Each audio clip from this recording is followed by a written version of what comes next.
So, this is the talk that I delivered at this past OTA meeting at the Young Practitioners Forum. There was enough interest in it for those who have missed it that they asked me to put it up online. And so that's what I'm going to do for you guys today. So, the talk was about online presence, including websites, and then also particularly social media, which is my main area of interest. So with that, let's get going. This is just a disclosure slide. My disclosures were in the OTA program. The most relevant of these disclosures is that I am an AOS social media ambassador, and I'm also a member of the OTA's online discussion forum committee. So my charge today is to discuss your online presence as an orthopedic surgeon, which includes websites and social media, the latter of which I have the most experience with some information on HIPAA laws, as well as perhaps the most important part, which is what to do and not to do on social media. So why have an online presence at all?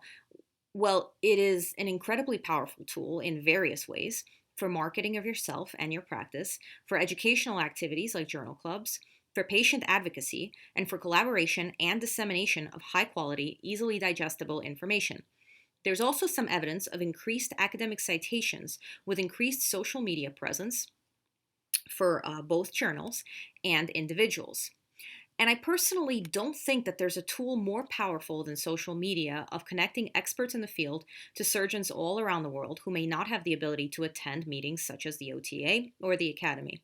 Some of my followers have used the term Twitter fellowship, where you can show a case and have someone like Chip Rout respond to you personally.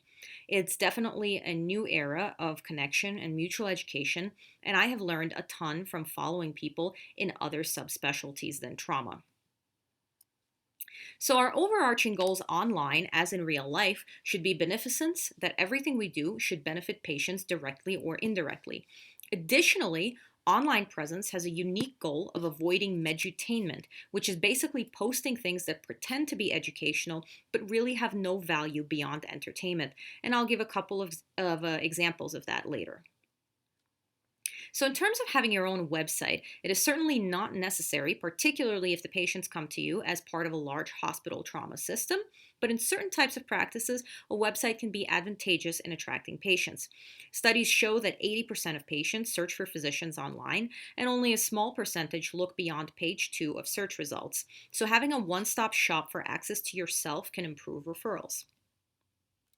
So, some tips for making a website, and that little tiny text at the bottom of the slide is where I got this information from, so check that out.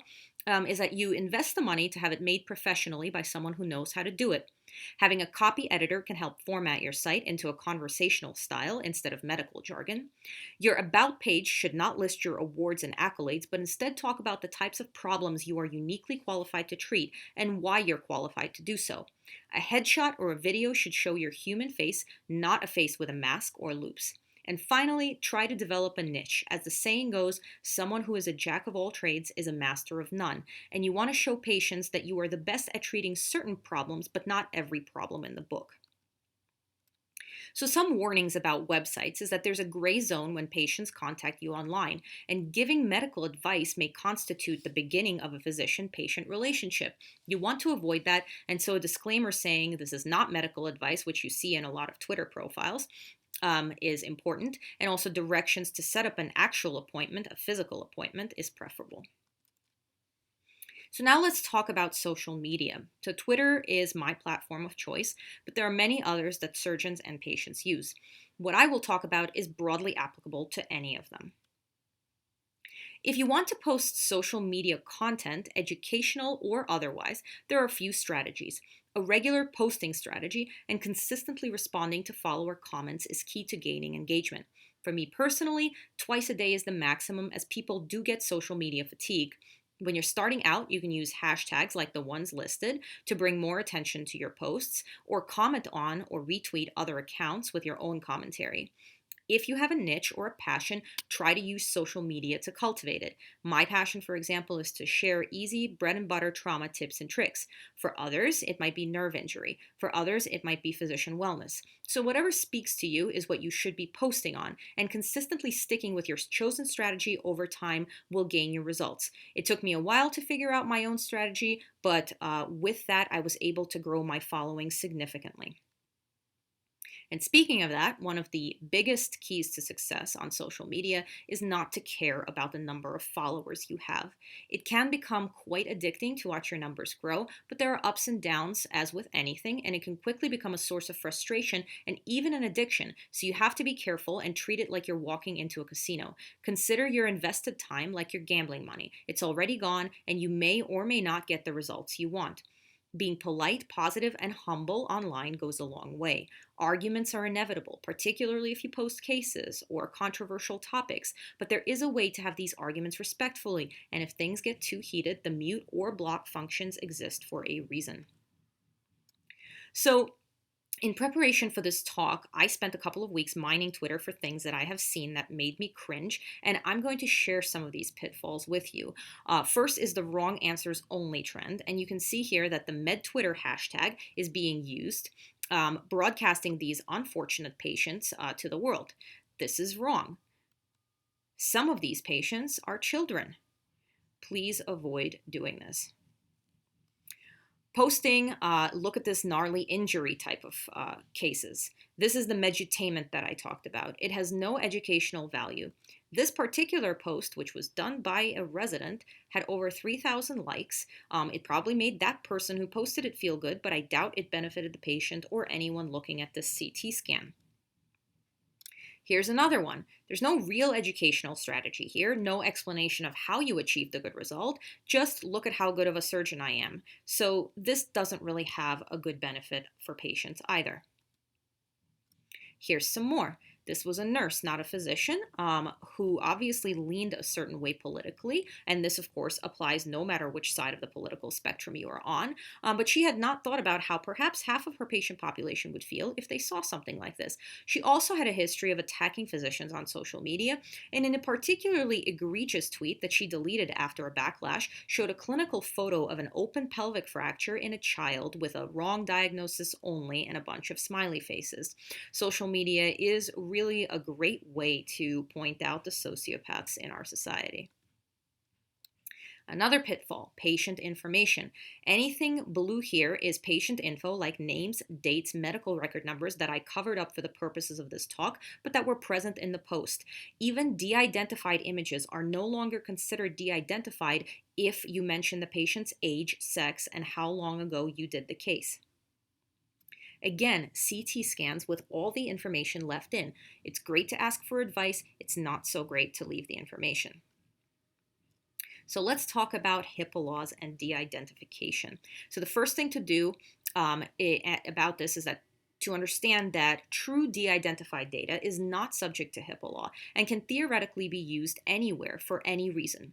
The final privacy rule set forth the concept of de-identification of health information, including medical photography, for exemption from the HIPAA requirements. There are two ways to de-identify. The first is the expert determination method. This is when the data is analyzed and reviewed by an expert in statistics with sufficient encryption to make it effectively de-identified to prevent individual recognition. The second means for de-identification is the safe harbor method, where 18 specific identifiers are removed from the record, and this is the more commonly used method.